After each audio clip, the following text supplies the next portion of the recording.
Smells worse over here than a dozen rotten eggs dropped in a vat of vinegar. Buying or selling?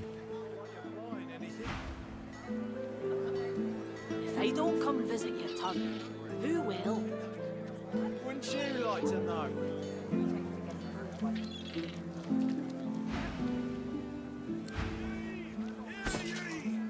Queen Justinia executes 24 noblemen for insubordination.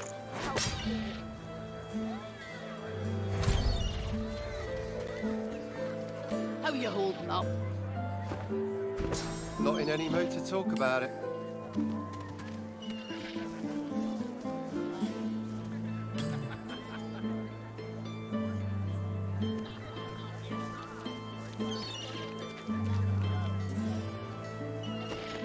Your fish stinks of the void. What kind Buying of or selling? The kind that don't fancy starving along with the rest of this town. It's all well and good for you with your rations. Keep talking, Wolf, and you let that bitty sawdust from myself floor. Buying or selling?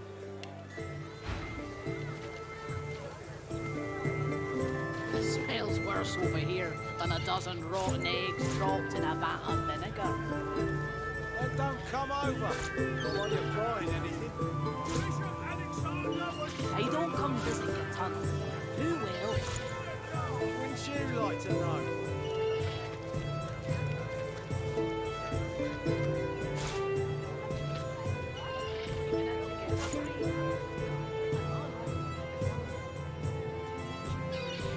You're safe among friends. Never forget.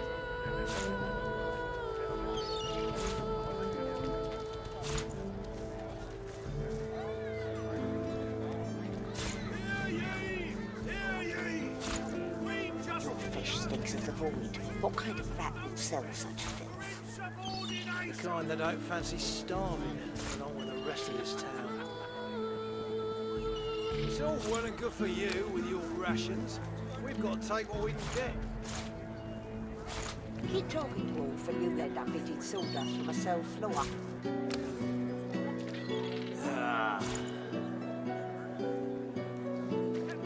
Keeping it together, Reed.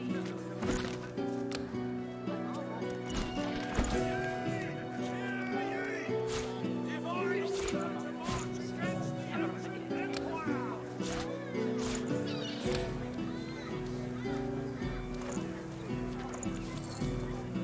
Smells worse over here than a dozen rotten eggs dropped in a vat of vinegar. Don't come over. Not like you're buying anything. If I don't come visit your ton, who will? Wouldn't you like to know?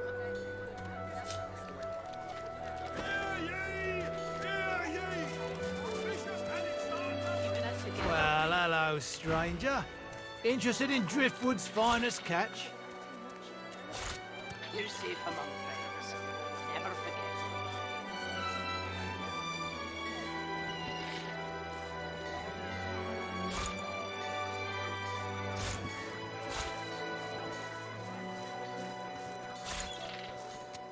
How you holding up? Not in any mood to talk about it.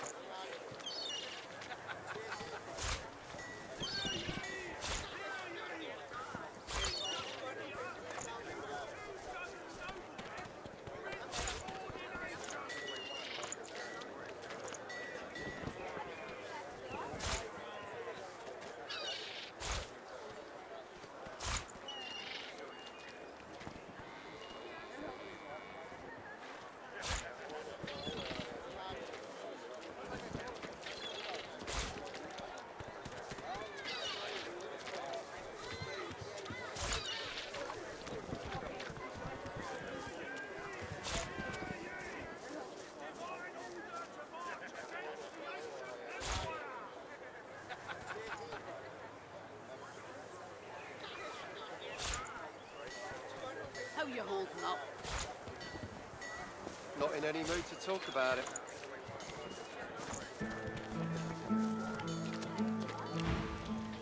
You look down at the cart and see fish with flaking scales, tumours and, in one case, 3 heads. It's free to look. Just don't touch nothing unless you're gonna make my purse jingle. Fair travels, friend.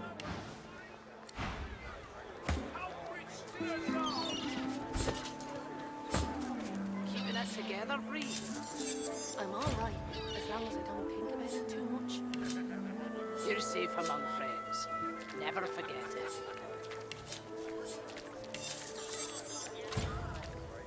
Divinity will protect against bullfights. I can tour outside fire, cold and poison. But boy walking, God knows what to stop those beasts. The Earth executes 24 noblemen for insubordination.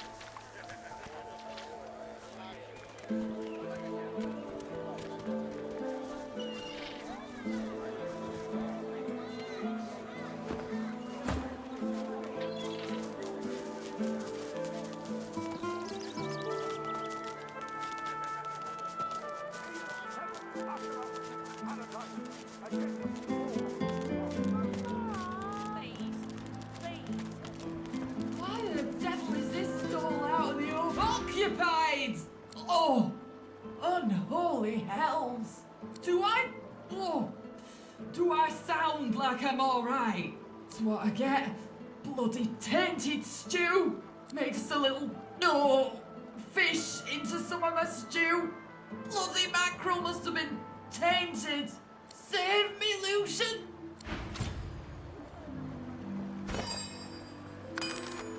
Why the devil is this stall out in the open?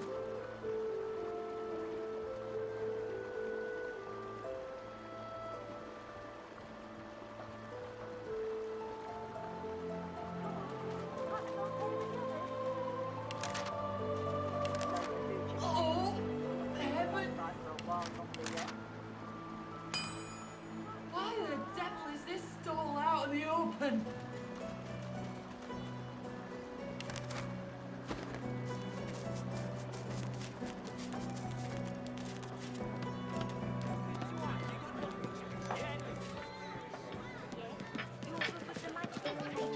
What now? I've got a kitchen and a bar to run.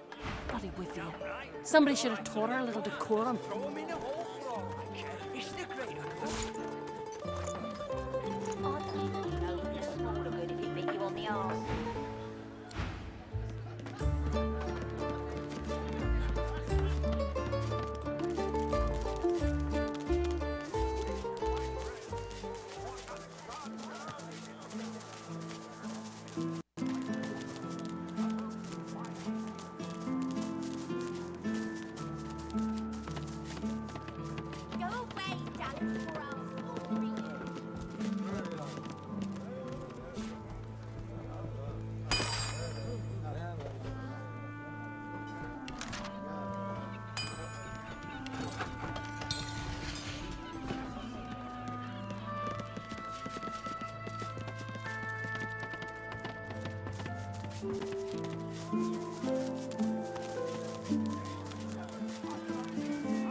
Finally! Your colleague over there is absolutely useless. I'll have a bowl of the house stew, if you please. It smells truly divine and different somehow. Perhaps a special mixture from the house? Garvin tastes the stew, then begins spooning it into his mouth. He sighs with pleasure. His eyes go wide. Oh no. Oh no. No.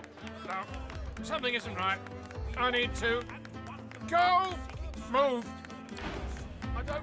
I don't feel so well. May the seven usher us to paradise again.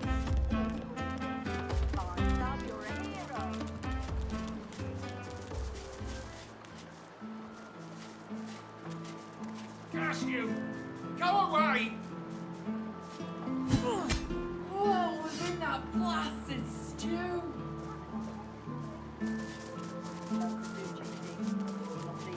What was in that stew you gave me? I swear if I could. If I weren't. Gods, I haven't the energy for this. You want to know the truth? The old man was a fraud. Always hinting that he had an amazing stash hidden away somewhere. But you know what I found when I tasted his flesh? Nothing. His intestines threaten you both with a high squeal. You had to push me, didn't you? This is gonna be messy. Mistake. Oh, heavens!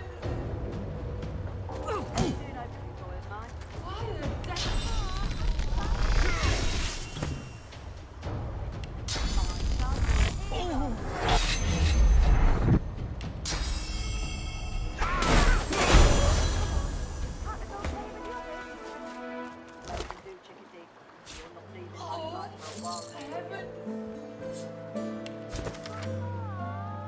What was in that blasted stew?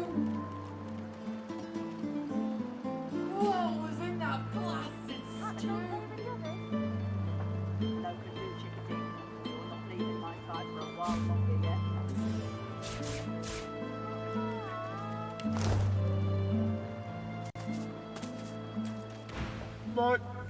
My head hurts.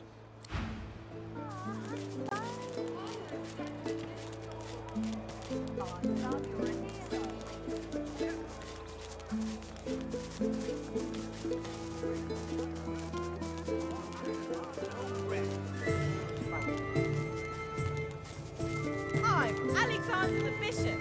I'll fish you good.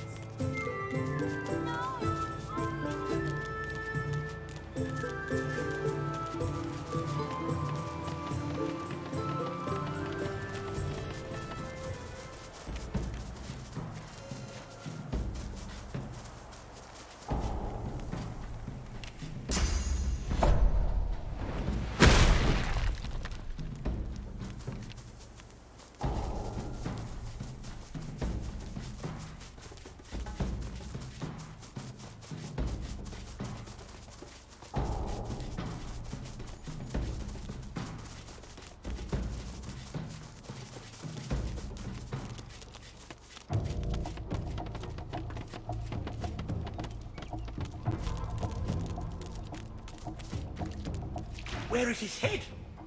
Where is his heart? Speak! Dead, rot taken. Buzzards use him for a latrine. His head, I want to look into his eyes. My boy is dead. My boy is dead.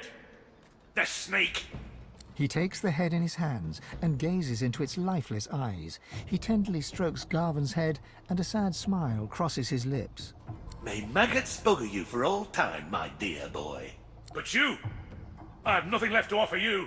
Someone took the last of my things, my good things. I feel the pull of the hall. It's my time at last. Gods, I hope I'll meet my boy again. Maybe I'll get to look him in the eye when I take his head from him again and again and again.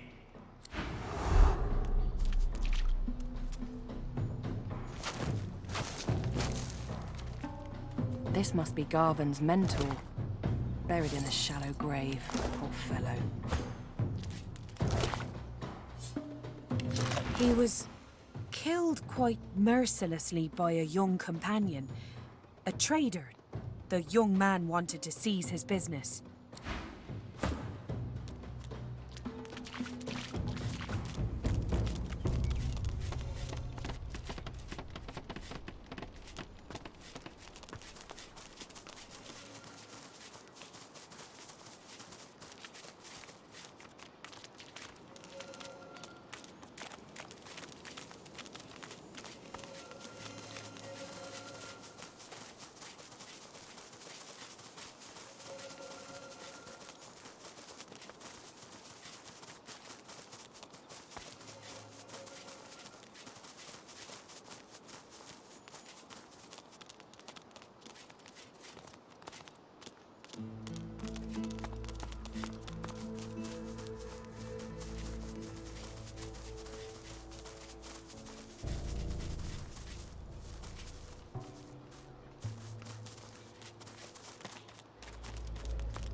shield has gone mad!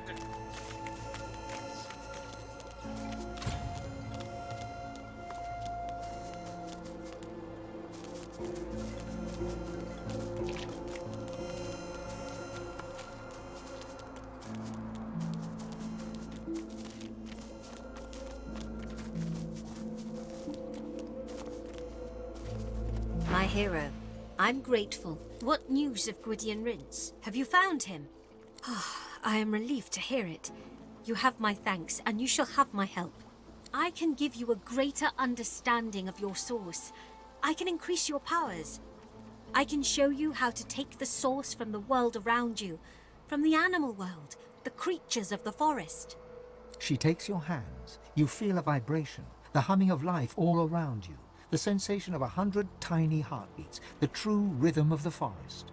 With Hanag as your guide, you reach out into the woods. The heartbeat rhythm quickens as the creatures of the forest sense you pulling at them. You draw their source towards you.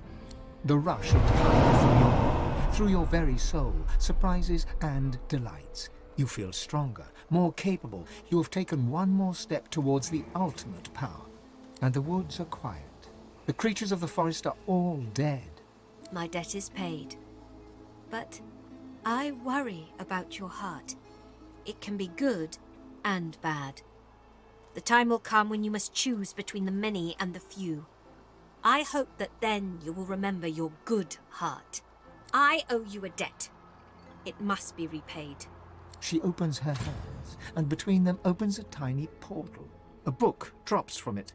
She catches it and hands it to you. I bid you farewell. Feels like there's fire in my blood. I never imagined such power. Once more, you feel your soul expand with raw source. Deep inside, your god calls for you again. You should perform the Meister's ritual one last time, here or in Siva's vault.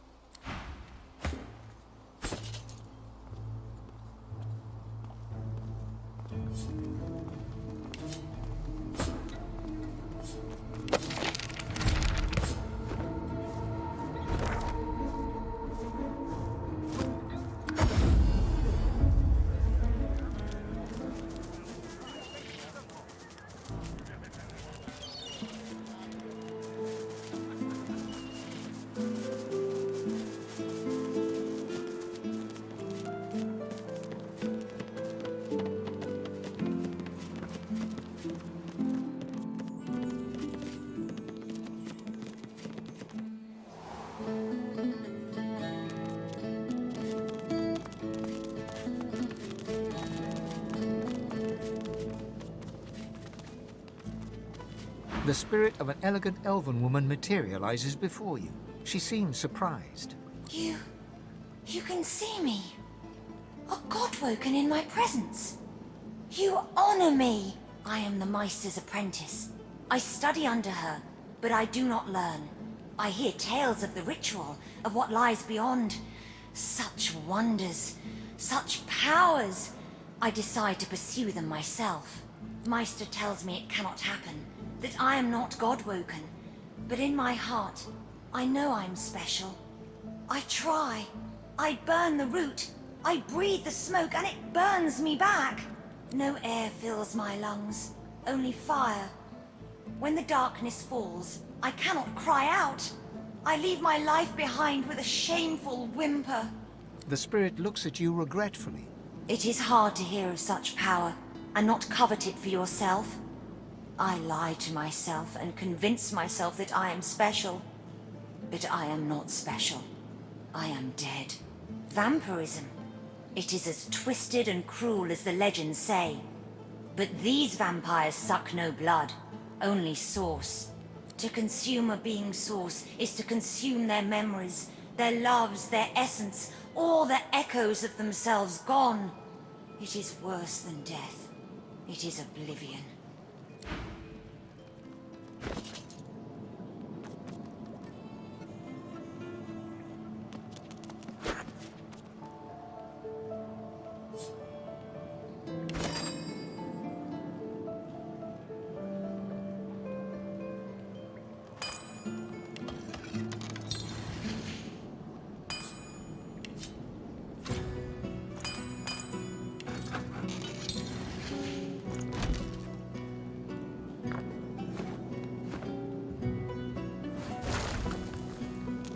As you suck the smoke deep into your lungs, as the world fades away.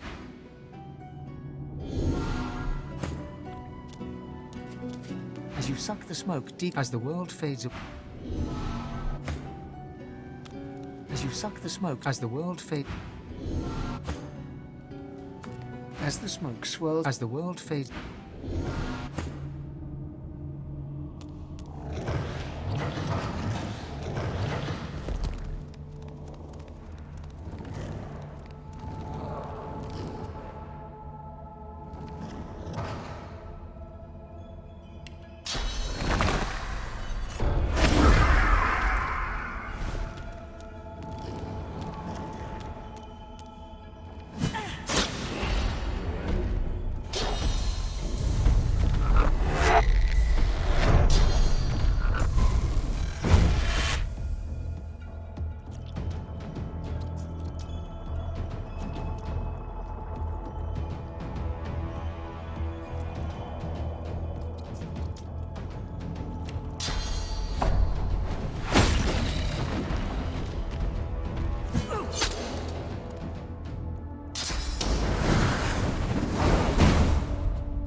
My champion.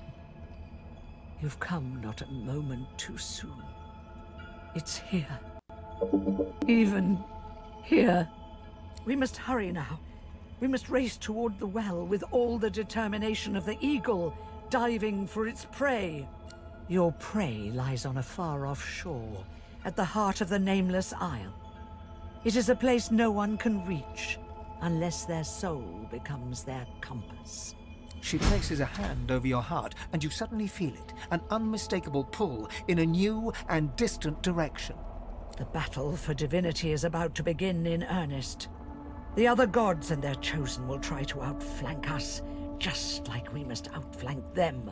But I will be with you. I will guide you, stand by you. I will watch as you drink from the well's spring, and as its source surges into you.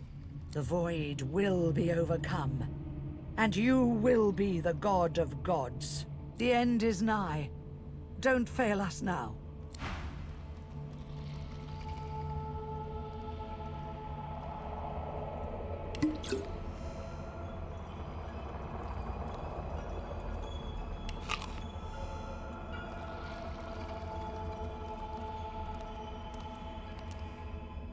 You jolt back to the world, stumbling forward. Dark smoke surrounds you, hanging in the air like black fog.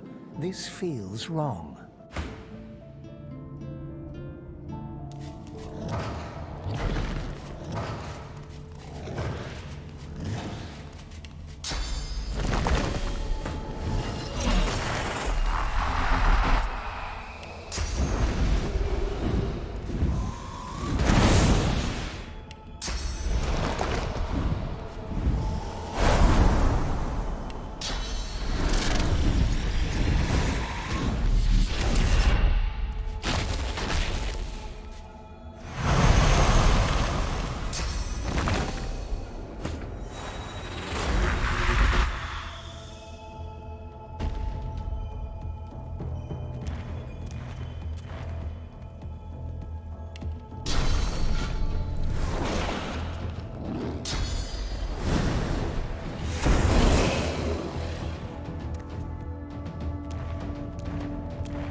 must hurry now. Your prey. She places a hand. The battle for... But I will be the void. The end is nigh.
My.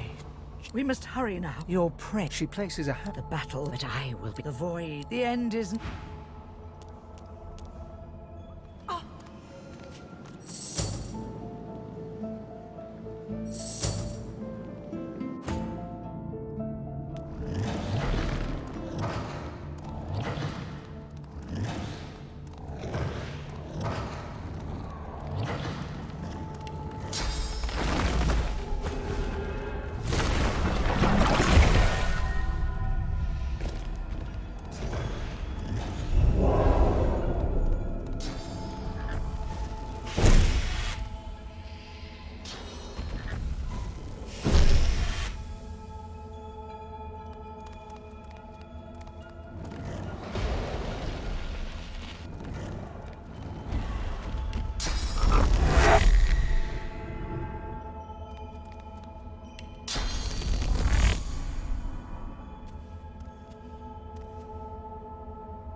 The Meister's cry cuts through the haze. You look up just in time to see what steps out of the shadows.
My child, my darling child, you are not a moment too soon.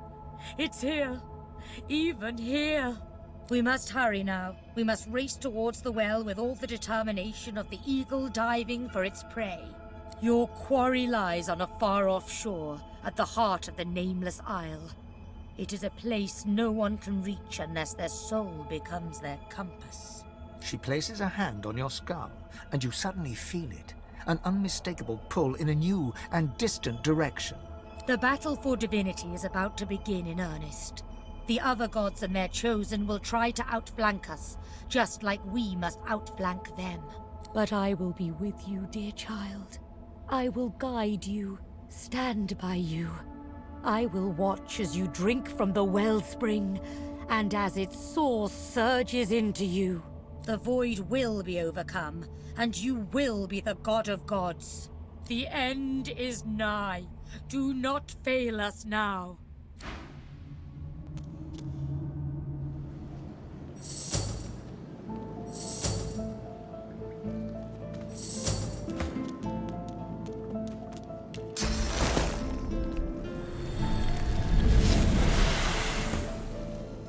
Your god told you there can be only one. She said you'll eventually need to turn on each other. Backstabbing is the modus operandi of the old gods. We should stick together. I'd rather trust you and be trusted by you than follow the commands of a dying god. You've done more for me than any god. Let's figure out how to do this together. This problem tore the Seven apart, but perhaps it can bring us together.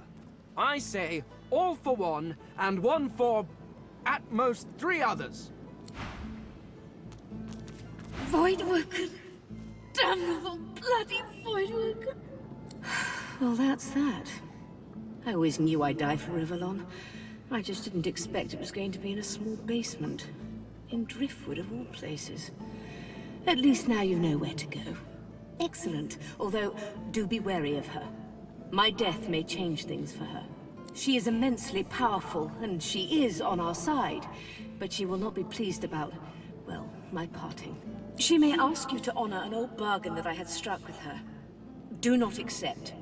Her business is with me, and me alone. She glances at her body once more, a grim look on her face. You need to go, Godwoken, but I have one last request. My last wish, as it were. I want a statue. Something modest. A simple piece of marble and gold on the steps of the cathedral, glaring out over arcs. Meister Siever's shoulders slump, a tired, melancholic grin on her muzzle. I would have liked to see that city again. Just once more. Give them hell, Godwoken. I know you have all the time in the world, but that may be no more than 10 minutes. Speak to Malady at once. The Well of Ascension, I must assume. You'll find the wellspring there. An ingress into which the endless ocean of source flows. Drink of it, Godwoken, and you will be divine.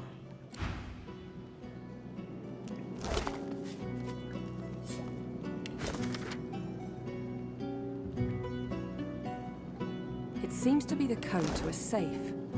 Better hang on to this.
The whiff of chemistry assails you.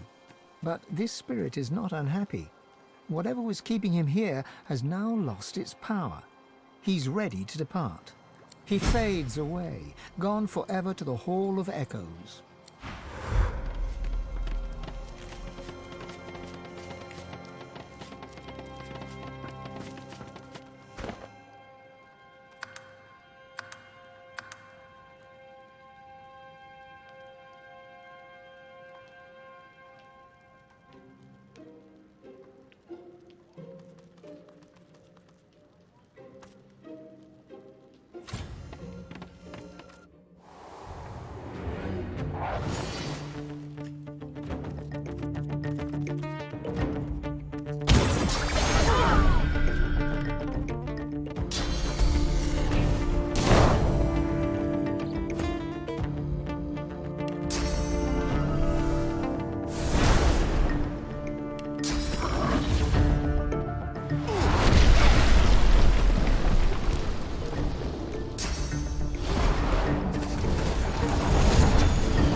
You are a young elf, very young. Still, the memories of eons dance inside you. You watch them like a play behind your eyelids. You are asleep in your family home when Roost's people steal in like a plague.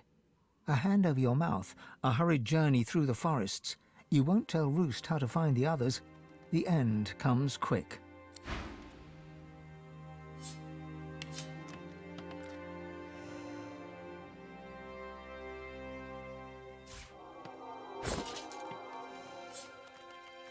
You are running through a barren landscape. Brambles and weeds scratch at your ankles. Your heart is pumping acid, but you can't stop. Something catches you around the chest and you fall. The roughed ground scrapes burns into the flesh of your bare arms, your knees, your face, you as you skid to a stop. Footsteps approach. That's the Scion, a rough voice calls. Kill him! They tried to hide you. They put you in a cellar. They put you in a cave. They put you in the hills. They put you in a pit. In the end, Roost found you anyway. He tried to find your memories by drilling a hole in your skull. It didn't work, but you were finally free.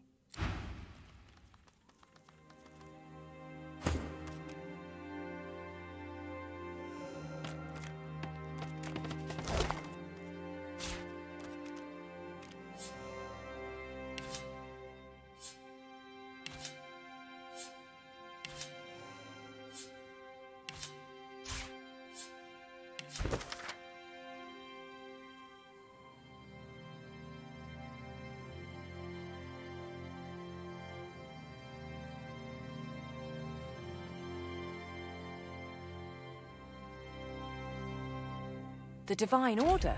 What the devil? The contract seems to predate Alexander's ascension, too.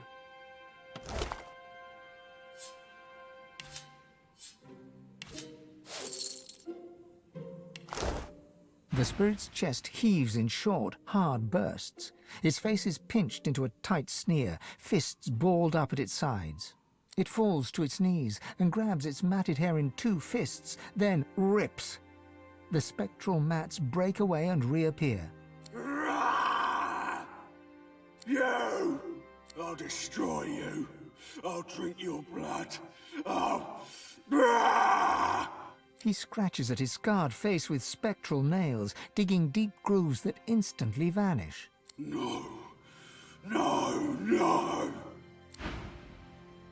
He's gone. I guess this means I can leave. I hope the next place is better. This was a bad place. Bye. And thanks.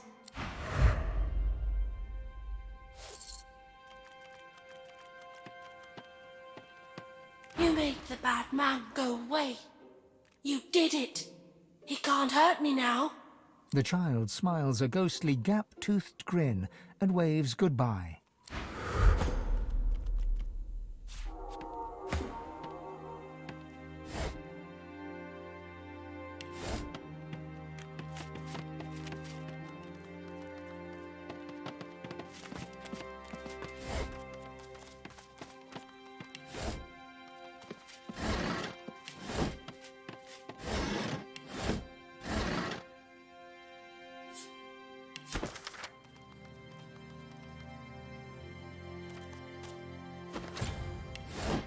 He's gone. It doesn't hurt anymore. You did it. You saved me from the bad man. Thank you, thank you, thank you.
The surface of the mirror ripples with a sickly haze.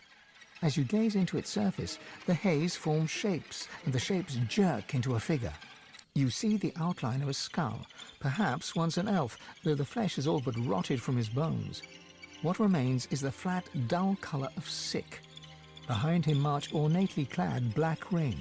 The picture flickers, fades, then returns in full relief.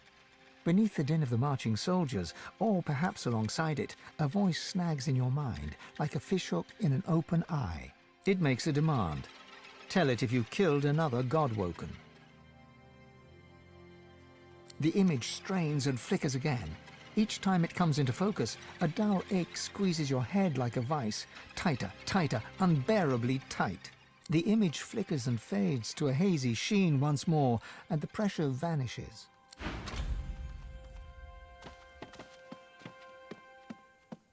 I know you come for me again. I know you do. I know I only have to wait. I am fine. I am fine when I return to my people. My people come for me. My mother, Sarias, the others. They take me away from there. But then the wolves come. Roost Anlon. He takes me and they cannot stop him. Do we return now? To the others? My people wait for me nearby. I show you. I show you where they wait. I see them behind my eyes. We go there. They wait for us to return to them. There's no denying what you saw. The Black Ring itself is hunting you, or at least paying others to do so. It's impossible to tell who might be working for them. You eye your companions. Let them come for us. I know who my true allies are.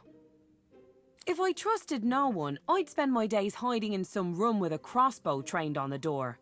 We'll take our chances. We cannot push valuable allies away out of fear.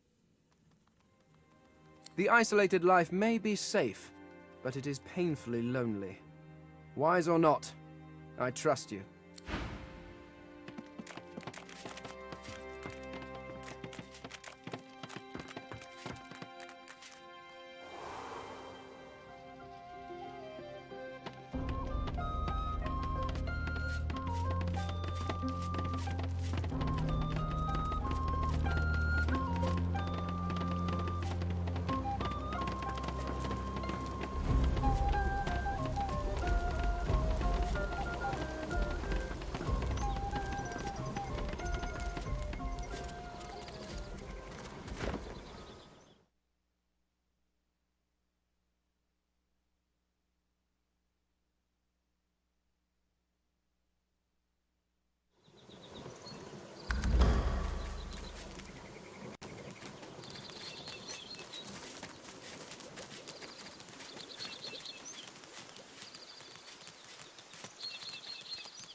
We continue.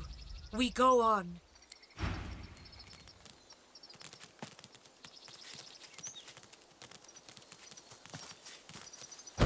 Welcome, Saviour of Sahala. Enter. My baby, my girl, there you are.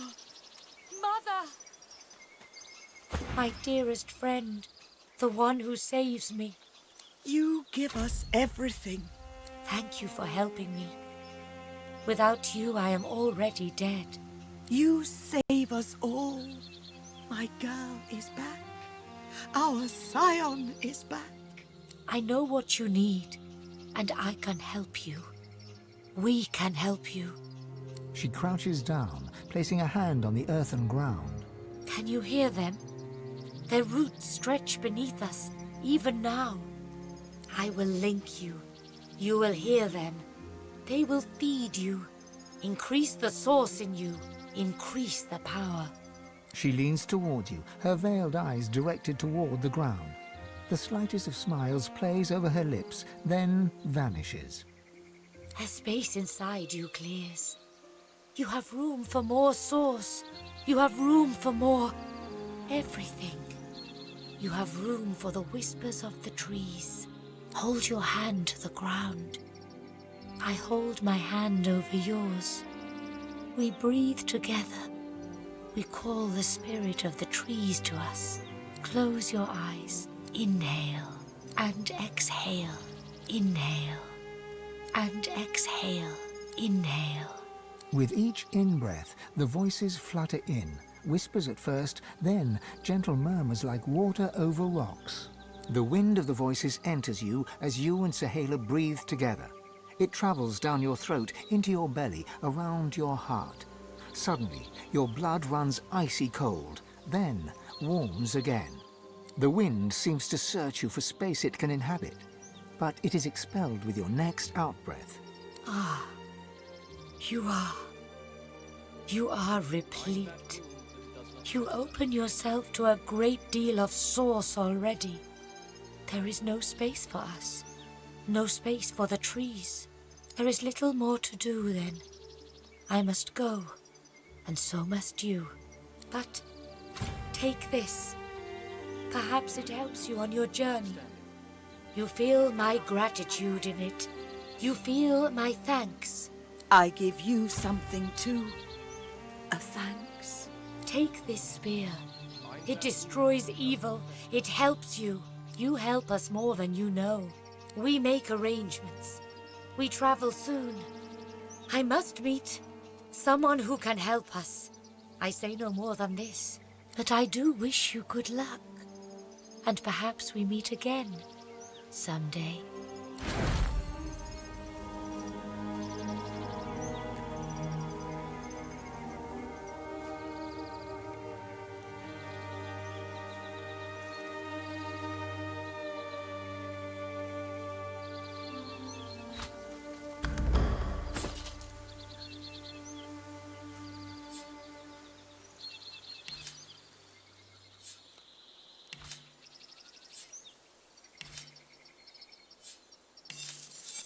Heal your wounds. We need you standing.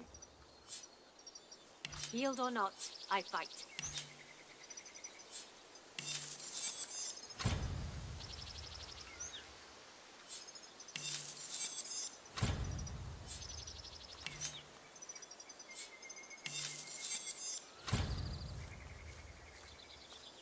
Bind that wound that it does not fester.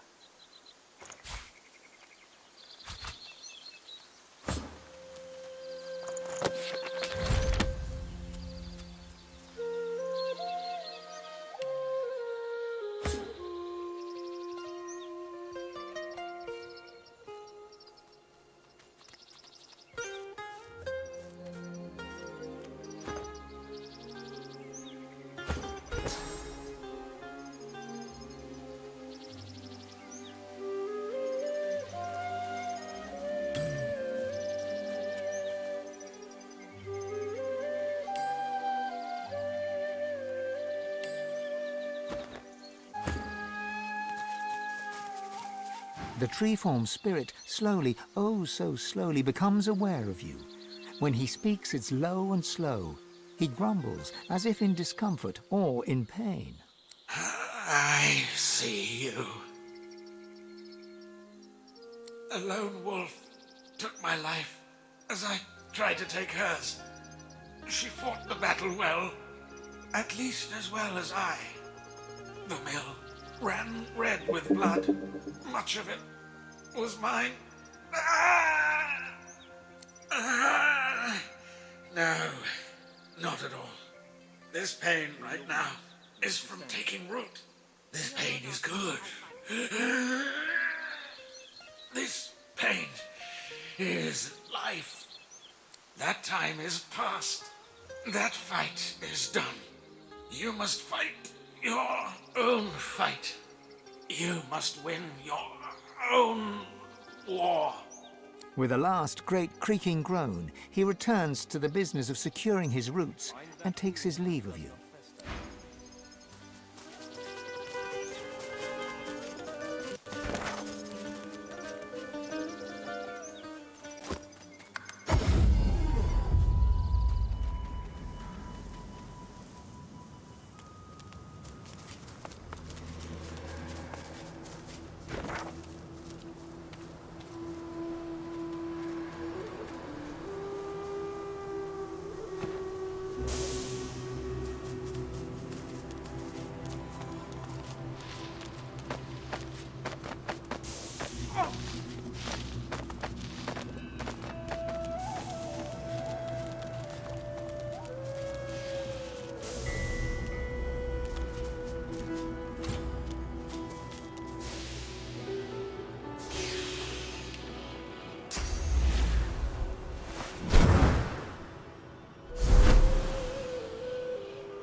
She's up ahead. There.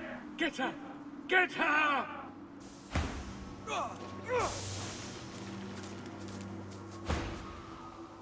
She's Black Ring.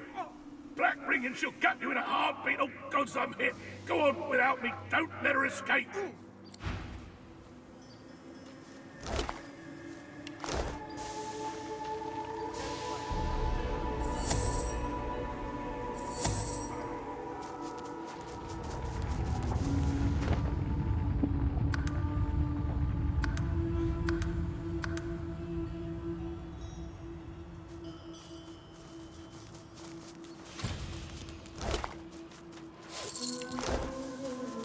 Don't worry.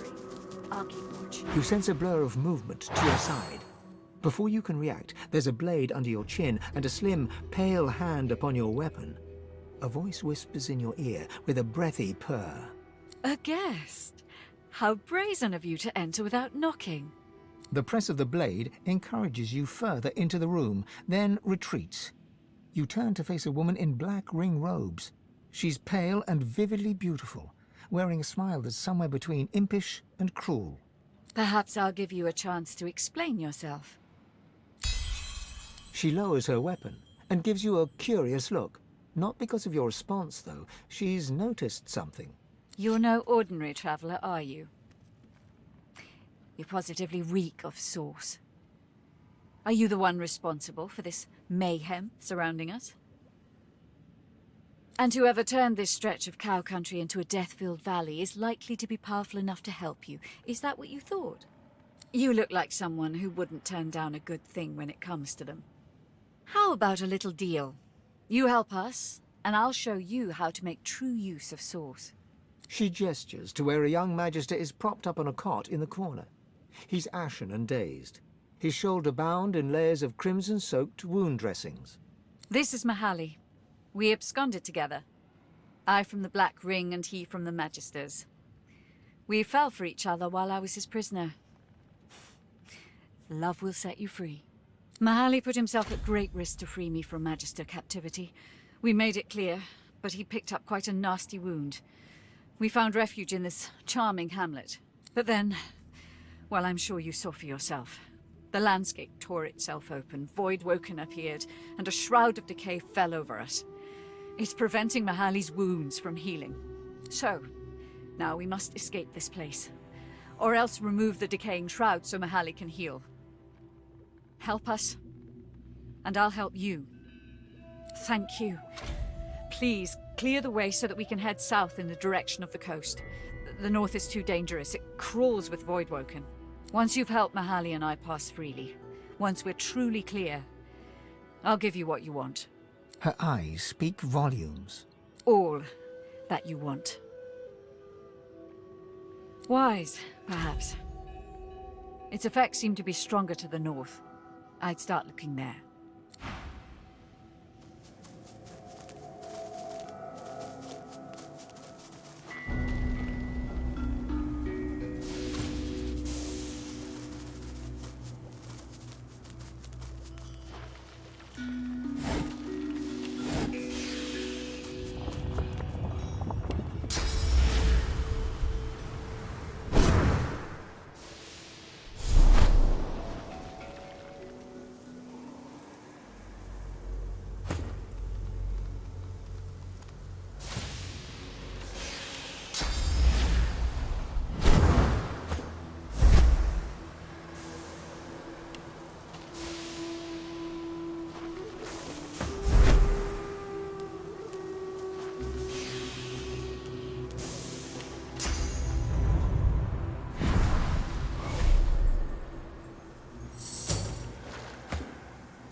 hell is that thing?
Well, have you found the cause of this aura? This shroud? She slinks forward until her face is mere inches from your own. I owe you a debt. But I already know what you desire. And I intend to pay in full. Right now. Tell me, do you know exactly what I am?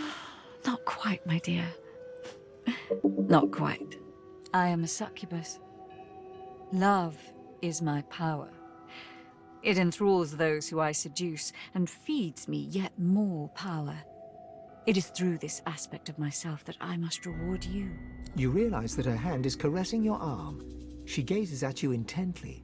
Her eyes are oceans of violet. You could drown in them. You have my word, though.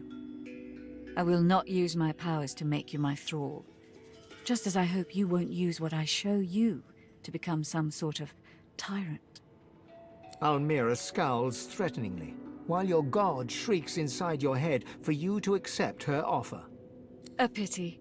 I'm sure you would have been most diverting. Now you're nothing but an unwanted witness, whom I cannot allow to go freely.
This spirit life is no life at all. There is nothing tactile about it, nothing sensual. Don't make haste to see it for yourself.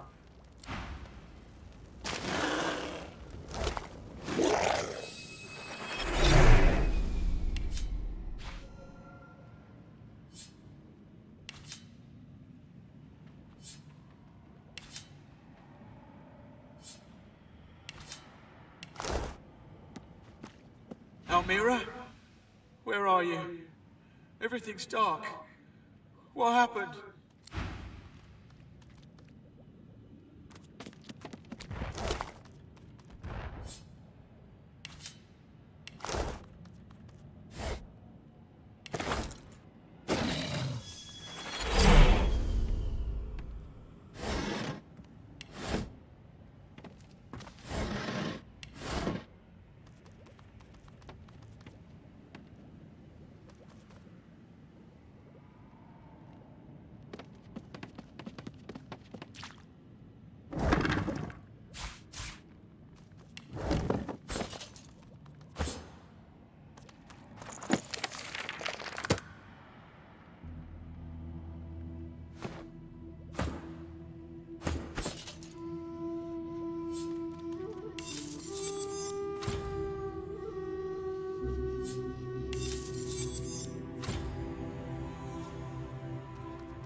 This is madness. I'm having flashbacks from the Great War. The Black Ring, of course. At least they're honest about how wicked they are. The Ganglelegs have gone nuts for good this time. They're destroying the place for reasons too stupid to know.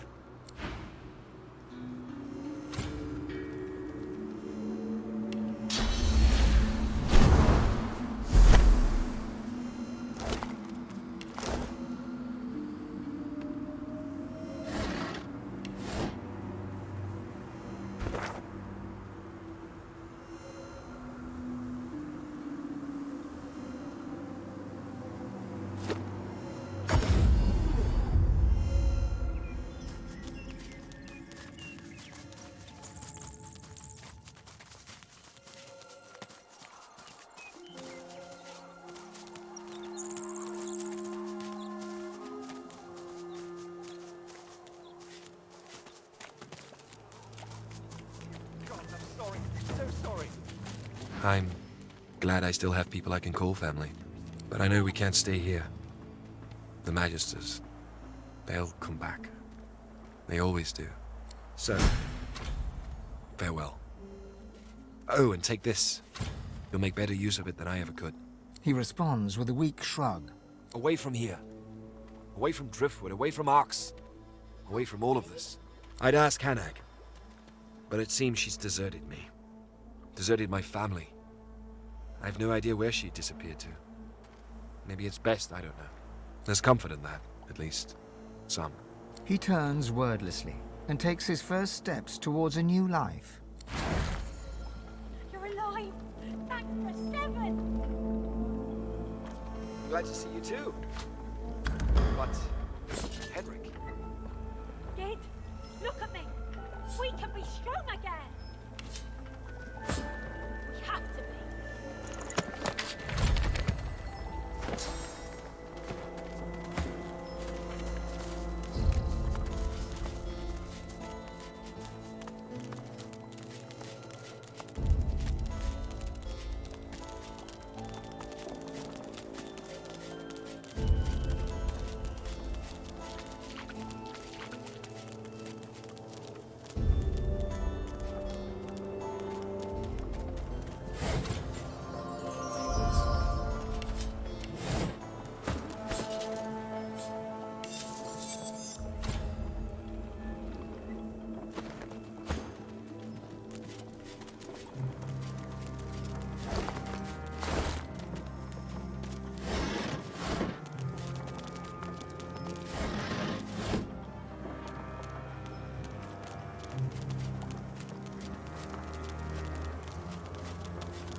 Two white magisters are discussing the fate of 3 magically bound captives. Captives clad in the dark shroud of the Black Ring. Noticing your arrival, the magisters step back and take hold of their weapons. You? Ah, yes. I remember your face from Driftwood. Shouldn't have come here, you silly little sod. Indeed. And your presence is most unwelcome. None of your business. There you have it. The 2 magisters whistle up their source hounds and advance upon you, deadly intent darkening their expressions.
Hounds, take them down.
outlived your usefulness.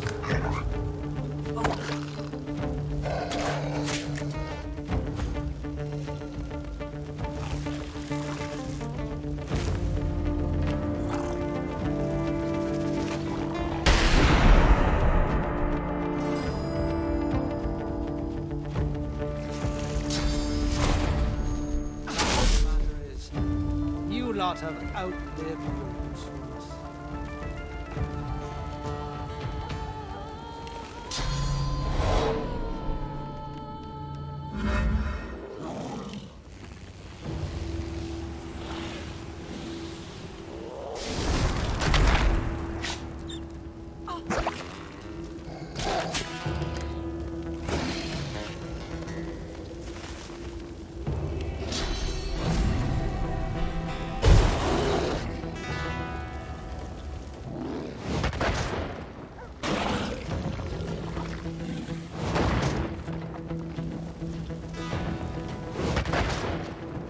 Back to the matter.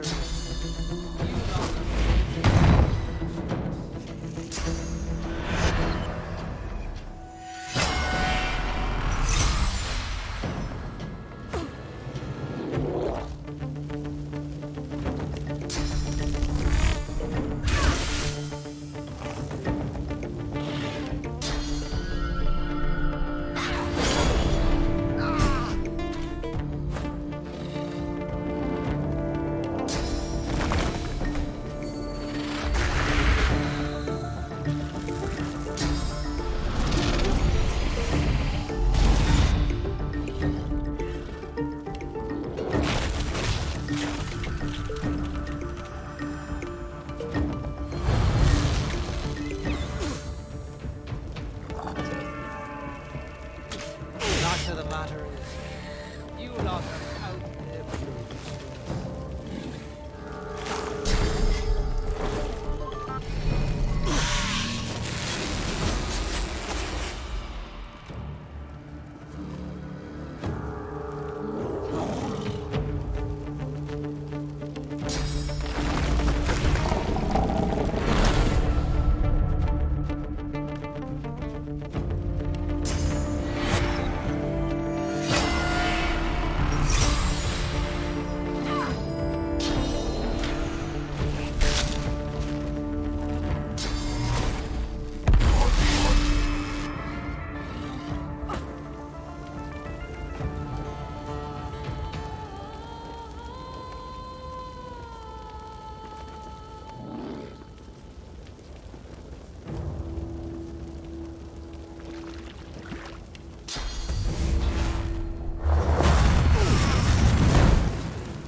Spirit sways from foot to foot, as if dazed from a fistfight.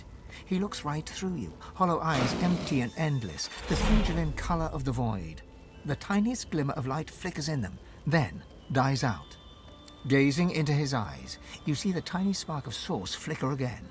Catching it like a pearl, you see a reflection on its surface. The spirit as a younger man. You see him joining the Black Ring, zealous and proud. You see his commander, a shadowy, horrifying figure that seems to flit in and out of existence. You see the recruit's determined eyes, heading for battle with the Magisters. You see him captured by Dallis, chained and leashed. You see him deep in a cave, using Source to break through a magical barrier, trying, failing, trying again, failing in exhaustion. The Source Pearl you gaze into grows dark and disappears. You are left with the endless blackness, blacker than black, of the spirit's depthless eyes.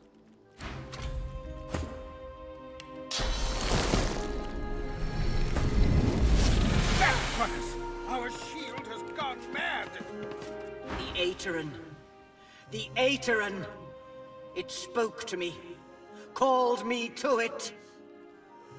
But I can't sense it anymore. Where is it? Oh, where could it be?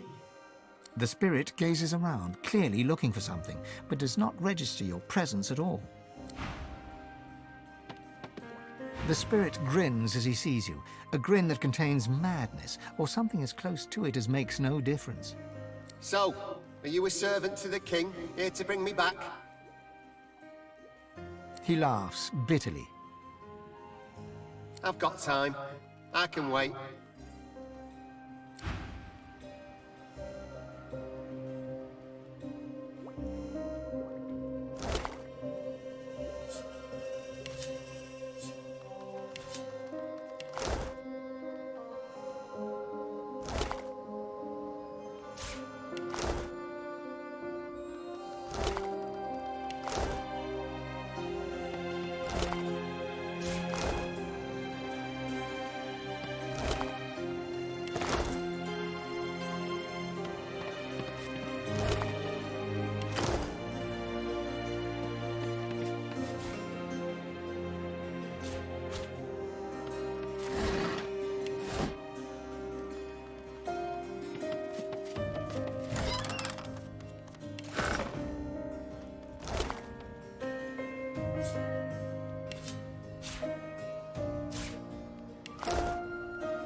A massacre away from public gaze.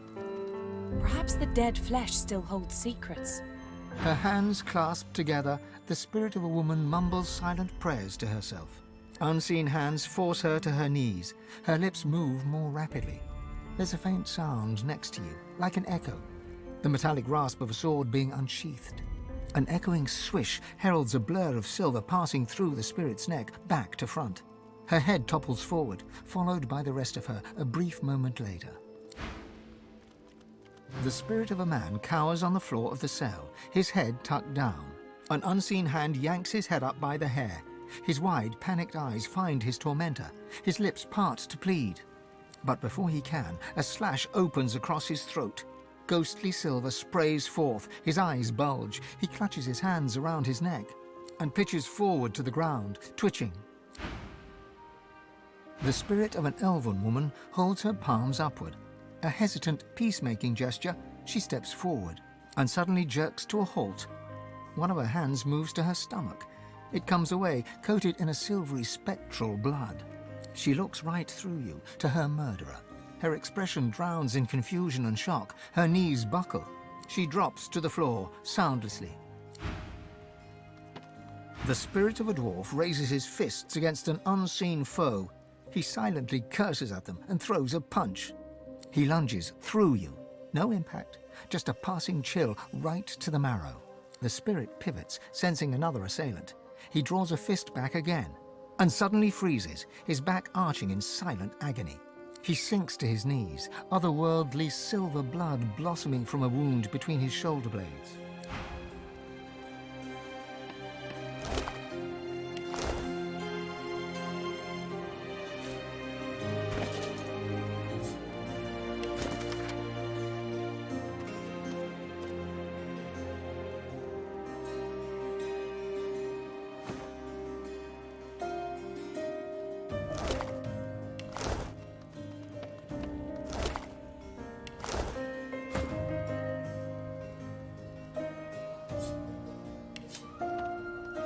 You shut your eyes tight. Sheer terror courses through you, cut short by a length of razor-sharp steel passing through your neck.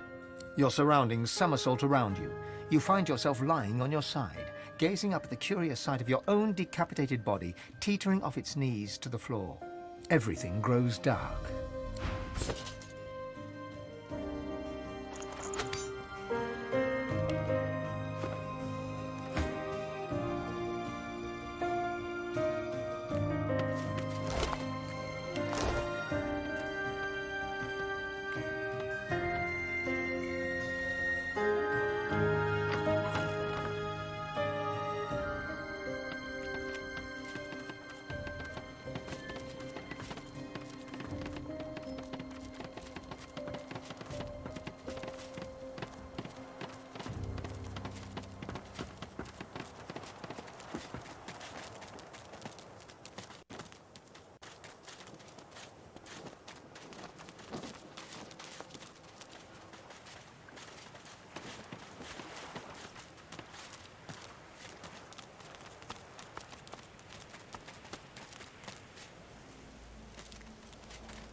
Careful, more black. That's a trap. The plot thickens.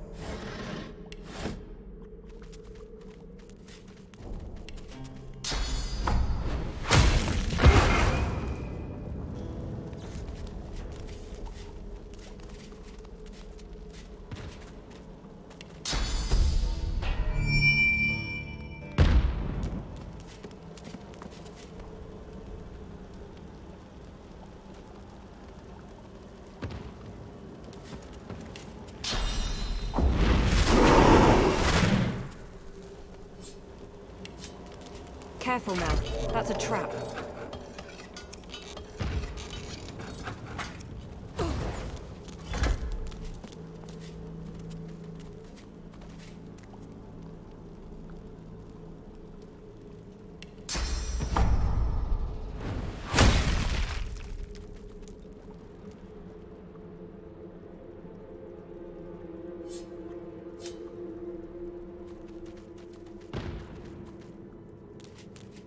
Look out! I've spotted a trap nearby.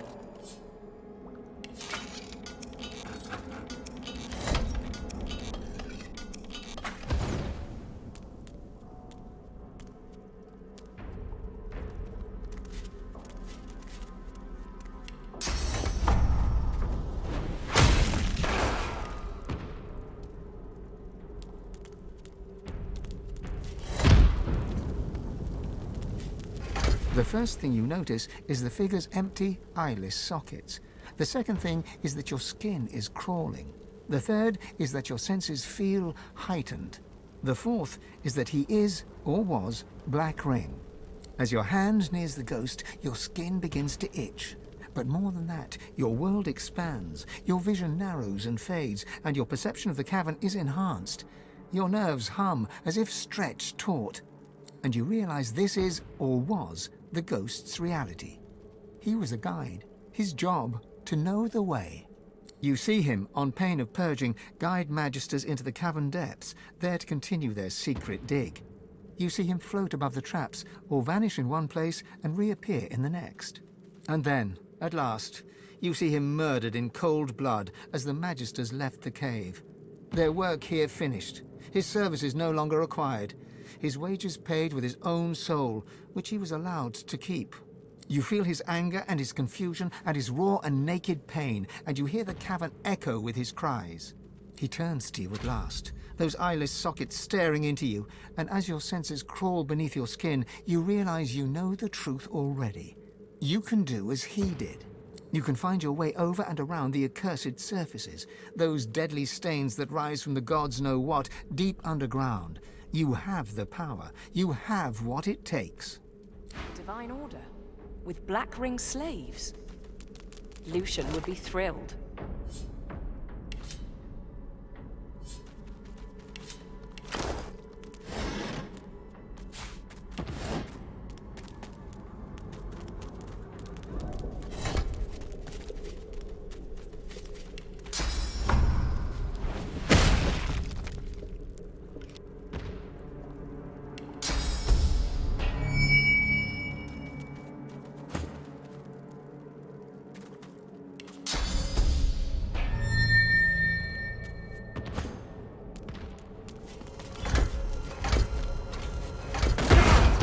I see a trap nearby. Ouch! Looks like we're really not welcome here.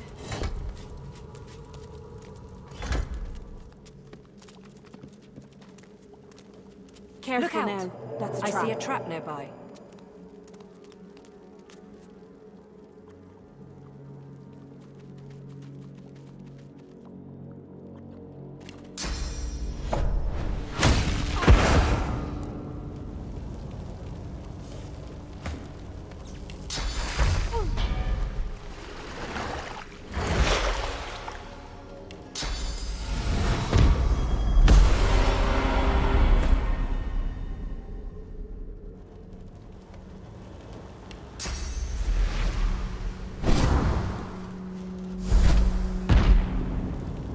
Careful! I've spotted a trap.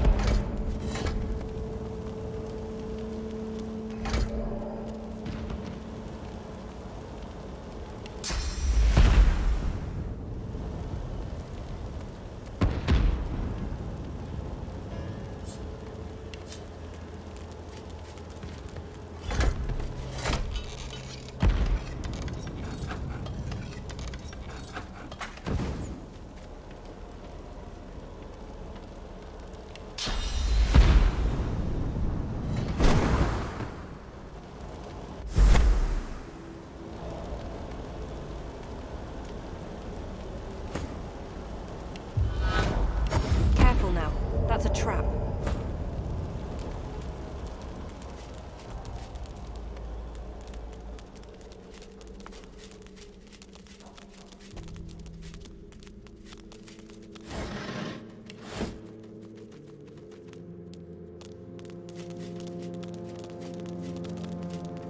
Help me!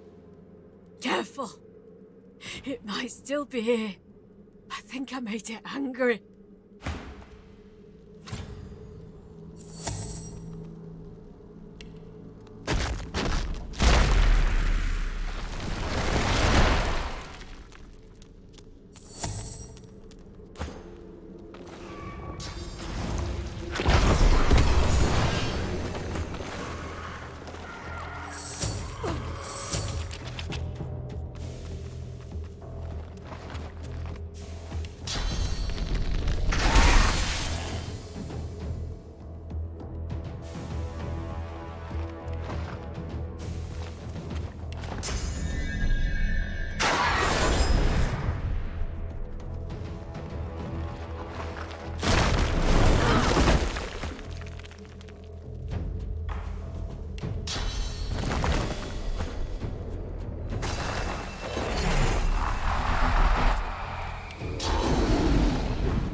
I wonder what this does.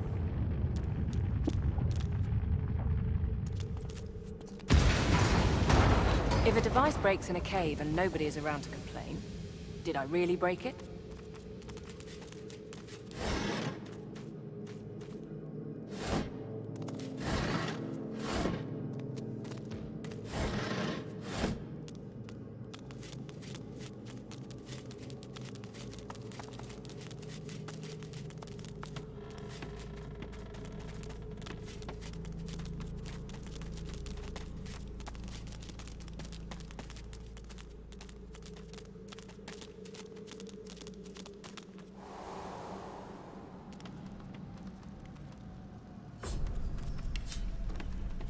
Majesties, be under no illusion. Quick work is imperative to our success. The Lady Dallis commands no less for this important dig. Stop! Danger! Don't go! Bad bird! Hanging from a branch, with its wings spread wide and a terrible squawk! Don't go! Great big screeching bird! There it goes! It doesn't even hop down to see the buddies!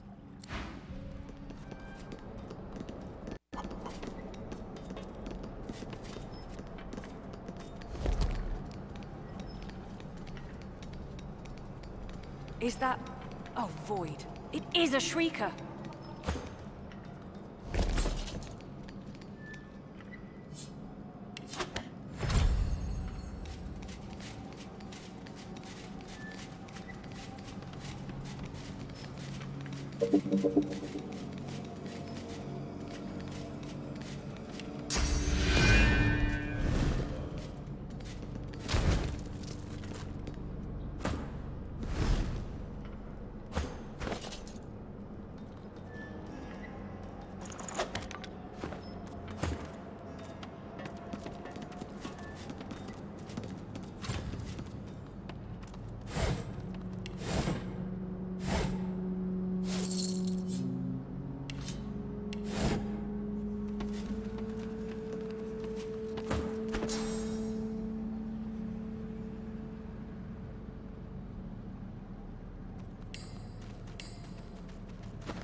soldiers are about to become popcorn.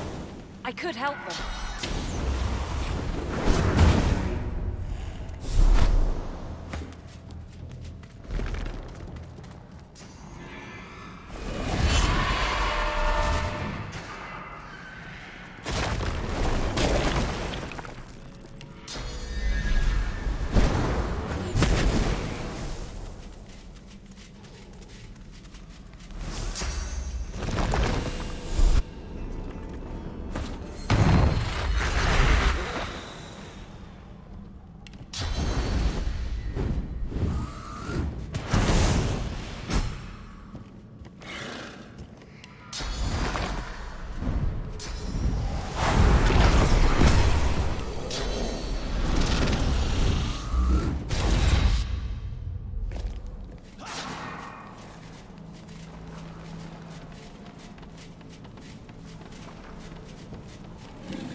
The watcher sways slightly on dirty, blooded boots. He stares straight ahead, no trace of awareness in his button-black eyes.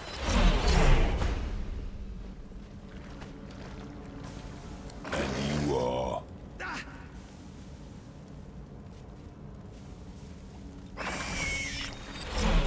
Voidkin. You'll not add to your collection on my watch.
The pedestal seems empty, as if it once supported something powerful, something now missing. If this is what Dallis was looking for, then she has claimed her prize. Empty pedestal. I wonder what once stood here.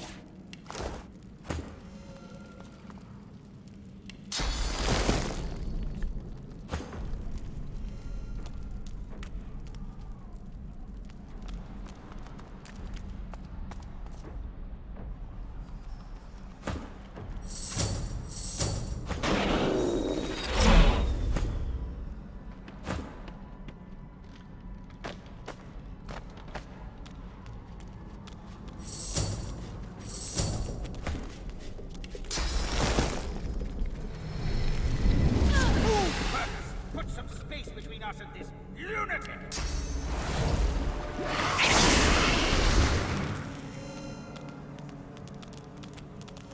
The spirit's memory, in its madness, dances in your mind. You are a sensate, deaf and mute, but gifted with an unnatural ability. Dallis seeks you out and brings you here into the darkness. When the blindfold falls, Dallis bids you find and free a secret power. You close your eyes, and you feel the presence of a hidden truth. You point at it and open your eyes. You are pointing at Dallis. The hammer calmly bids you try again, then steps back into the shadows. You close your eyes once more. Now the vault before you sings to you. You raise your hand to it. It opens to your touch. From the vault, you take a sword. It's weightless, yet it feels extremely powerful. More powerful even than Dallis herself, and yet fragile. A hand falls upon your shoulder. A blade crosses your throat. Blood pours. Dallis whispers, "Good girl," and then all goes quickly dark. The Aeteran. What an incredible discovery.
Folding his arms across his chest, the Magister stares at you with baleful eyes. One by one, he points at the dead Voidwoken, the dead Magisters, the dead Silent Watchers. Then, he points at you. Your end comes, sorcerer, just as it came for them and for me. Friedemann guided the excavation rightly. Soon, Dallis will use the Aeteran on you. And then you will be the sorcerer no longer. He says nothing, only twists his lip bitterly as he echoes, pointing at the dead. Pointing at the dead, then pointing at you.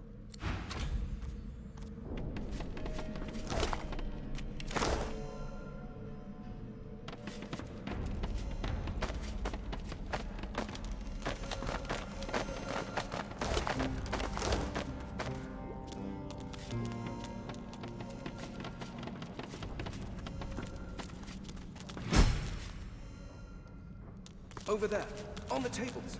Those are my people's tablets. The unusual tablet is marked on all sides with runic inscriptions that look like they were hacked into indecipherability with a chisel or similar instrument. As your fingertips trace these mutilated runes, your eyes flicker closed of their own accord. You see nothingness, vast, dark, and empty. You sense something ancient watching you, perusing you like a prison guard would watch a wayward ant scuttling across the floor of a cell. From within the endless emptiness, a voice hums into being and calls to you. God-woken. You sense an interest within the cold voice addressing you. Beyond the interest, you sense fangs, voracious hunger, a bottomless appetite that no sustenance could ever sate. You see your life flash before your eyes, every memory flitting by like a moth's wings at a lantern. The vision reaches the present moment and diverges into multiple strands, impossible to keep track of. Your brain aches with the effort of trying to keep up with the intelligence as it sifts through your every potential future. You see salvation and destruction and every shade of existence in between. And all of a sudden, it's over. Blackness rises once more, just as it was at the start. Eternal darkness and you. An electric feeling pulses in your fingertips, and a force field of some kind pushes you away from the tablet. If that was some kind of a test, I'm really not sure whether I passed or failed.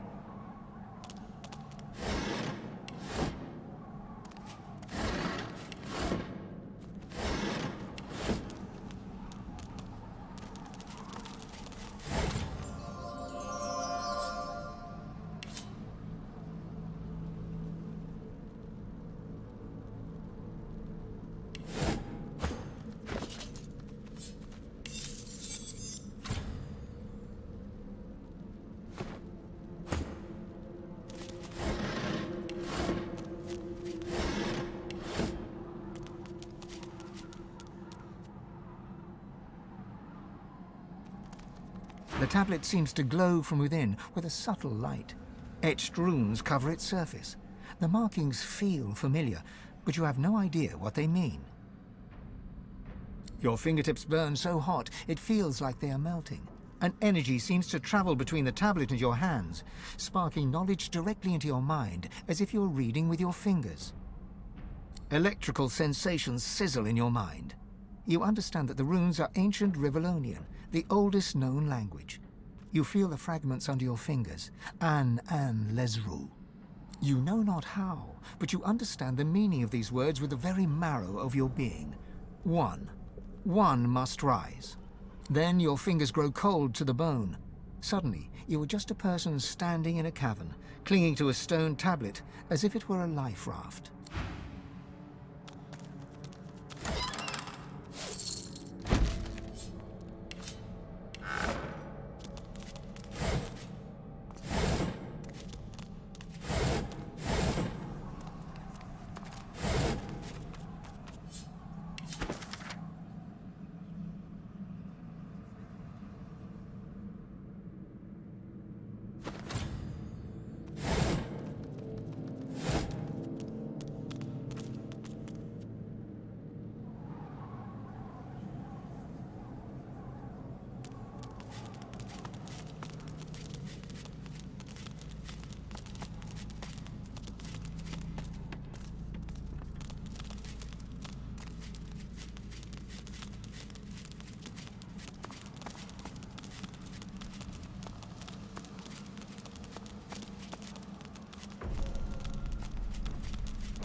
What's this?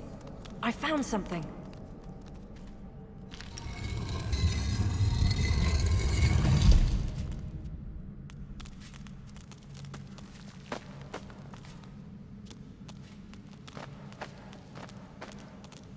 I've never seen anything like this workmanship. The stone relic pulls on your consciousness. You feel the tendrils of an ancient hunger trespassing within your soul, seeking something you have. Source. As your fingertips brush the cool stone, you feel the depths of your being crack open. Your power flows from you into the relic, yet a reverse current flows back into you with a new power, a different power. A sharp electrical shock repels your hands from the stone and sends you staggering backwards. A recipe to craft Mask of the Shapeshifter. Well, that's disappointing.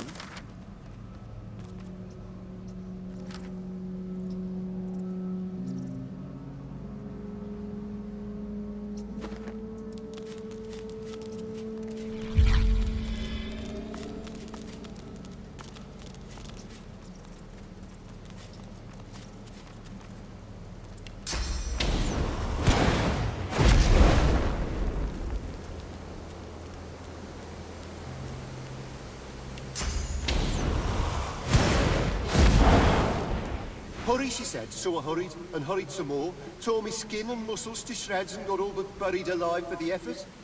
Dallas, who do you think? She's a smart cookie, but she's gotten careless since that new advisor's been twisting her ear. Faster, we're getting close. Easy for her to say. She might be called the Hammer, but I never saw her walloping away at the rocks. I don't know exactly what it is, but I know it's called the Aetherin.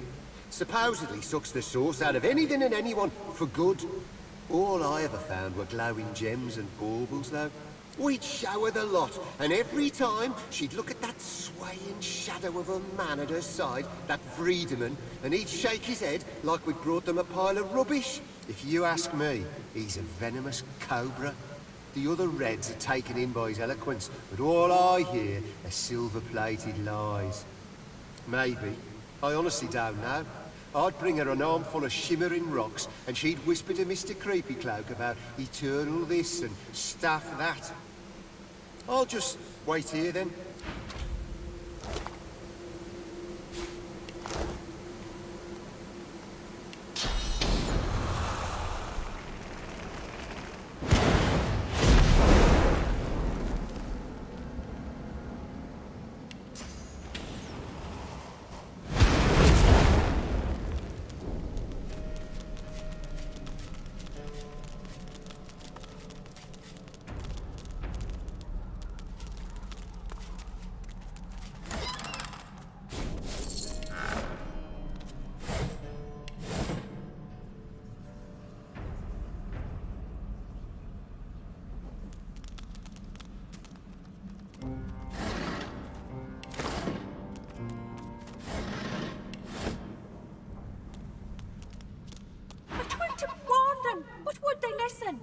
I'm no canary, but I know bad news when I see it. And what do I get? I'm dead in a cage. Bugger 'em all!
Magisters, what are they up to?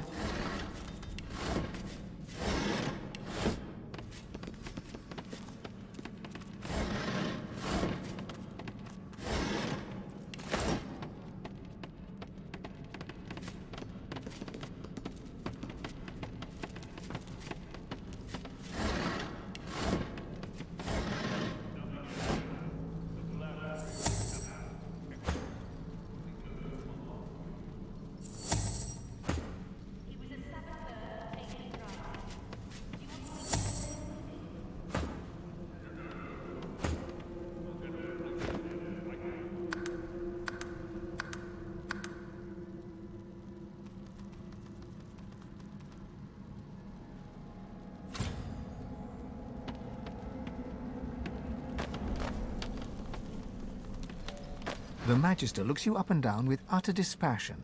You should not be here. The Magister slowly shakes her head. To her, that writ might as well be your death warrant. Intruder!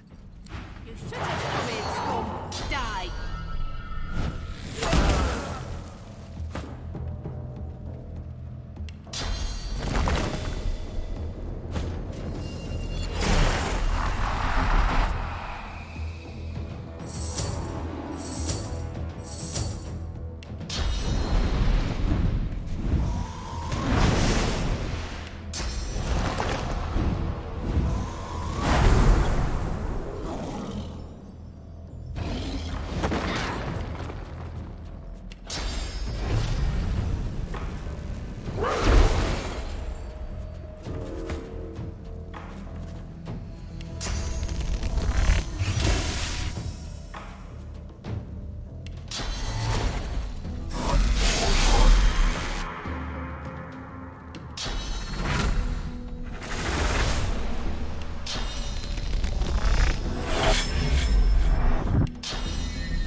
The spirit of a white magister scowls at your presence. Get away from me, sorcerer! Filth! You'll get nothing out of me. Nothing. The spirit shoots you a venomous look, unimpressed by your offer. What? No, wait. I'll tell you. We had orders to bring down the wall. They thought there was more to find beyond it. That's all I know, I swear.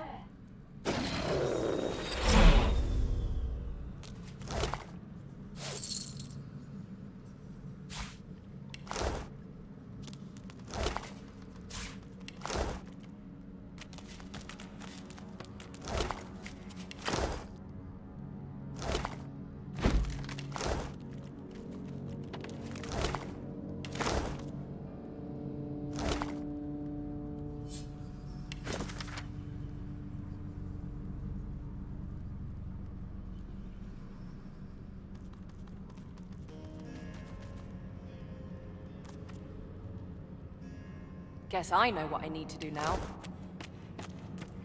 Impressive. A barrel-filling machine for the oil, I believe. From somewhere deep within the inner workings of the machine comes an irregular clanking sound, then a weak gurgle. Inoperable, it seems. There is a sudden shriek of grinding metal. Sparks and flicks of flame belch forth, then the contraption falls silent.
That's a lot of firepower to stockpile in one place.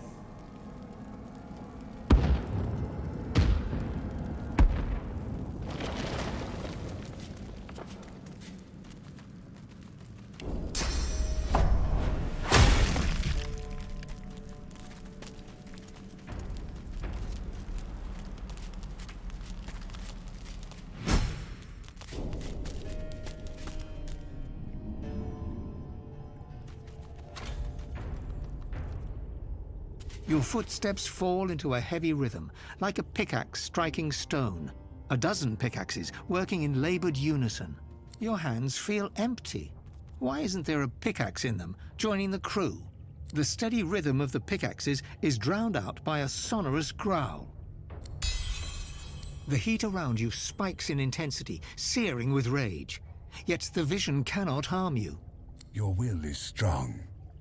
I applaud that. But know I shall find you again and again. I can grant you majesty beyond compare. Go to the land without a name. Find the mark of the dragon worshippers. A symbol materializes above you, a broad arrowhead made of flames. The voice and vision disappear, but a cold presence lingers nearby. An invisible gaze weighs upon you.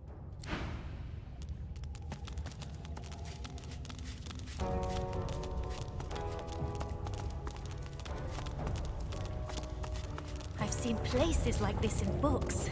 Never thought I'd see something like this in reality.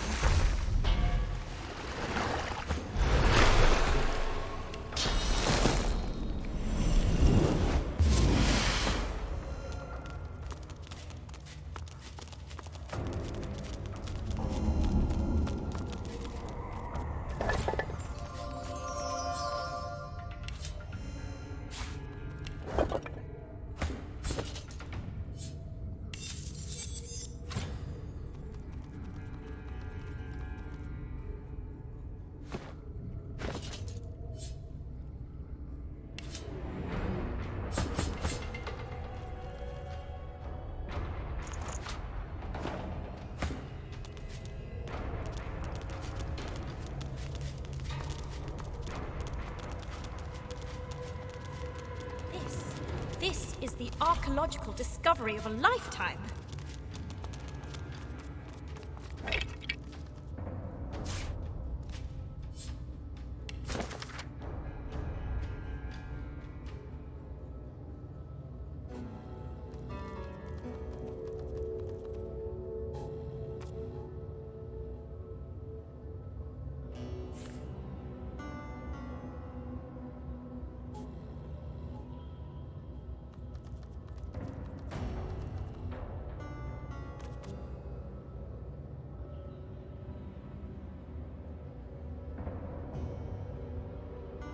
What a way to die, down here in this darkness.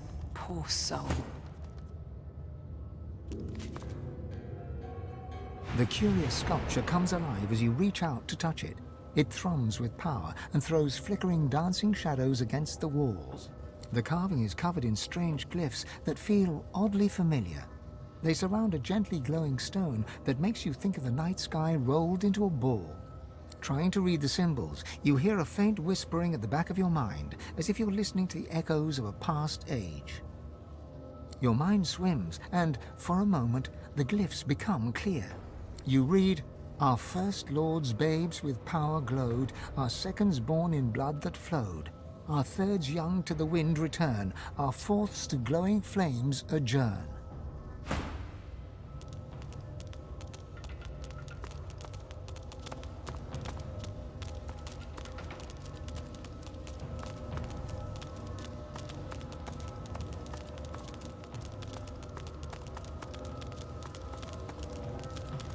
It's Amadia, the mother of wizards.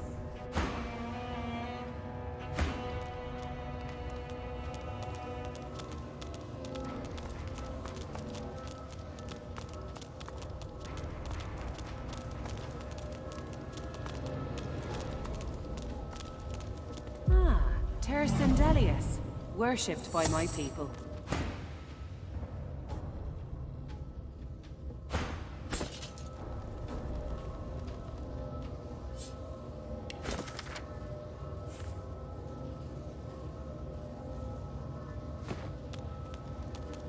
Duna, the stoutest of the seven. I wonder the dwarves pray to him.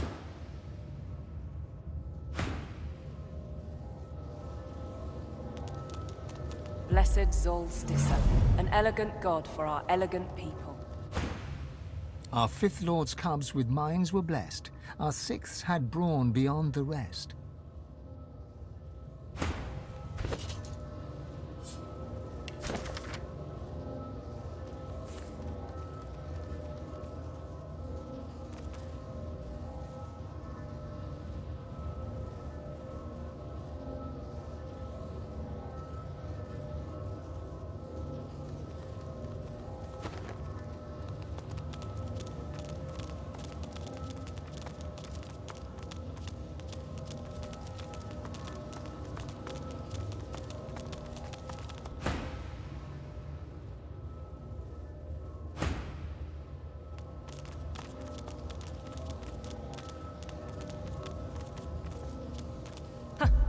Zantetza, the goddess of mirth, worshipped by imps.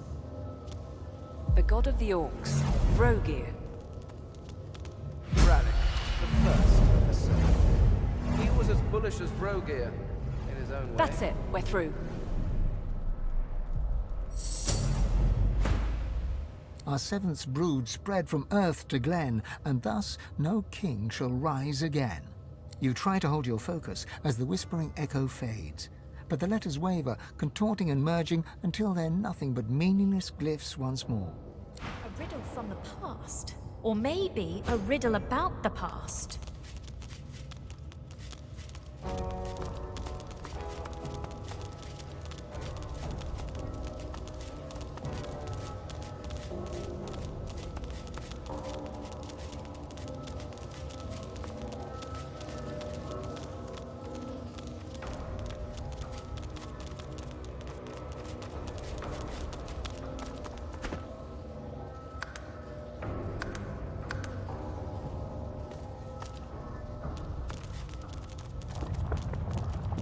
What in the name of Lucian's prize pig is going on here?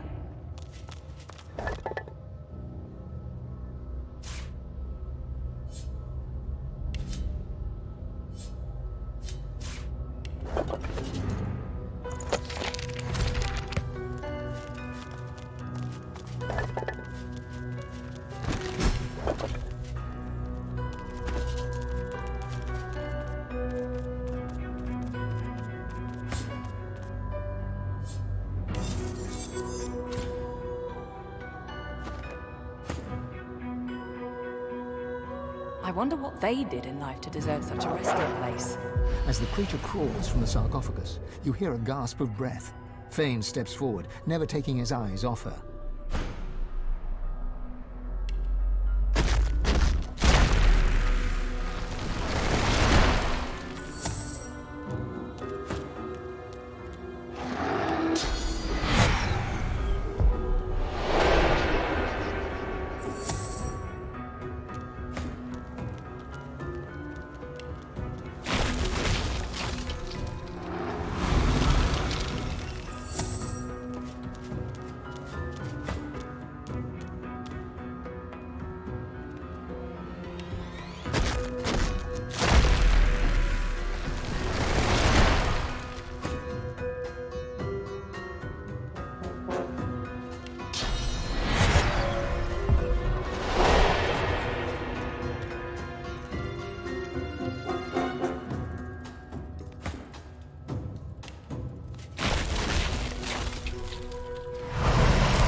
I must speak to her. It is vital. Please, stand aside. You hear a gasp from the creature as Fane steps forward. It speaks in a hissing, clicking language that seems both completely alien and somewhat familiar. Fane raises his head and responds in the same jolting, clicking tongue. He seems to be pleading with the creature, his hands outstretched. The creature looks down at him and shrieks in rage. Her gestures are quick, strong, and violent. Whatever she said, it seems to have devastated your friend. The verbal barrage continues, but something changes within Fane. He looks up and golden light pours from his skull. When he speaks next, you understand every word, but you're not sure the words are his own. Aetira, Aetira. I had hoped to see you turn to dust in this tomb. Alone, forgotten, with only your secrets for comfort. Lady Amadia? You possess him? Have you fallen so far that you seek shelter within that? Does your vessel even know what you did? The war you started? The greed and avarice that saw you betray the Eternals? The glow fades, and Fane seems to return to himself. He staggers slightly, exhausted by everything that's happened. The creature turns away from him, and, panting, turns to you. The creature looks down from its perch, trembling. It crawled out of that sarcophagus as if it had forgotten how to move its limbs. It turns to you, and you see its face is covered by an intricate mask.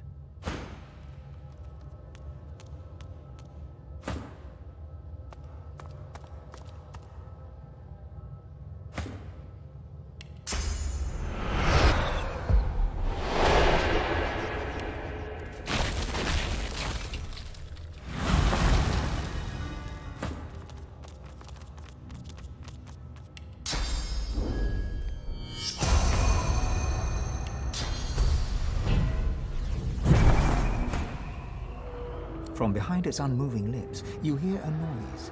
It starts as a groaning, croaking chatter, but slowly becomes more distinct. It's speaking. Mais Saravel te de l'arentou, Chamery? The stream of noise cuts off abruptly. After a moment, you hear a jolting, lurching voice. It wears the face of Zol Stissa, but speaks the tongue of beasts. How cruel. I suspected the Seven Lords won the war after they locked me here, but seeing their faces on dumb creatures, a depressing confirmation. Gods? What is this senseless braying? The Seven Lords were Eternals, just as I am. Deep within your soul, you feel your god stirring at the sound of the voice. You can feel its anger and fear swelling inside you.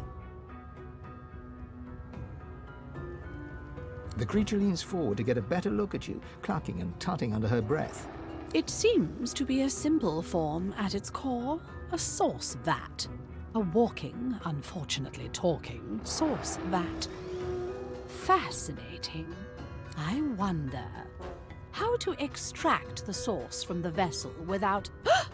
She pulls back suddenly, recoiling in horror. It is rotting. Almost imperceptibly, but it decays before my eyes. It must have no more than a century or two left. The god within you reacts. Her emotions a cocktail of fury and fear. You hear her voice, demanding that you give her control, demanding your body obey her will. Aetera, you worm! An eternity locked away was too good for you. I should have seen you ground to dust and fed to the wind. Your heresies deserve nothing less. The figure recoils, as if struck. Zol Stissa? What happened to you? Did you truly fall so far? Silence! It is your king that has fallen. He and all the other eternal cowards were flung into the void. And the power you were too scared to hunt has made me a god. And yet, here you stand. Small, weak, decaying. I will not even need the Aeteran to grind you into the dust. You feel your god freeze at the mention of this Aeteran, a cold terror settling in your chest. Where is it? Ha! Of course you never found it. You always lacked imagination, my lady. I hid it in these very caves, although I can feel its distance now. Someone has uncovered it. Perhaps they intend to flay the godliness from you. No matter. Given your pathetic state, it is mine to collect at my leisure. As for that monstrosity you have made your shell, it was designed to die, and I think it is time that design were fulfilled. Do not worry. The source shall not be wasted. It will carry me from this tomb.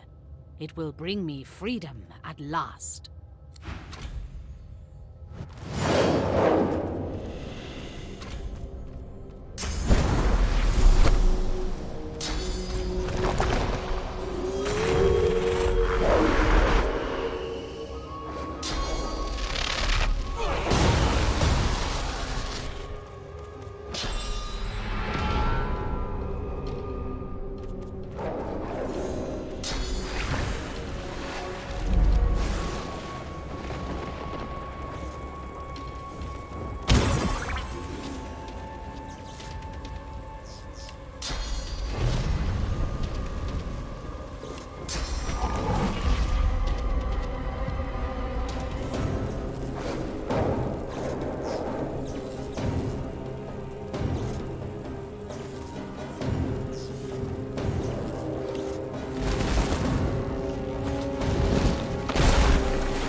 The air suddenly feels thick, like it's grown musty after concealing a lie for so long. The gods have been keeping secrets from us.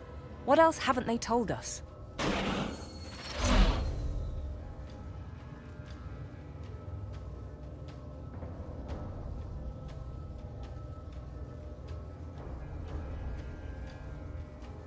If the gods weren't always gods, is it so important that they flourish?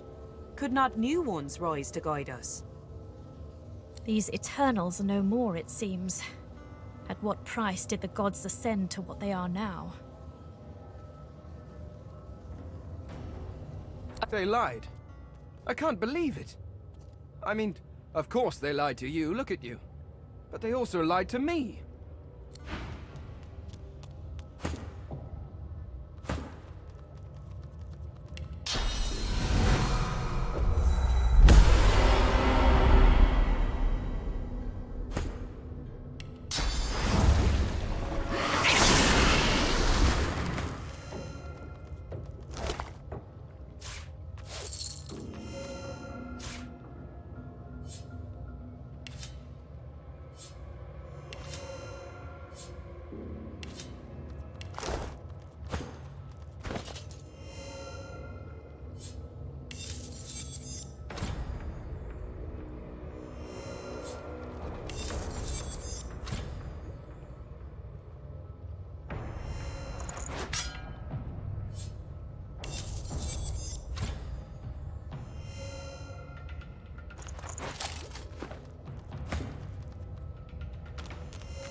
Bishop Alexander was slain by Seekers. Culprits still at large.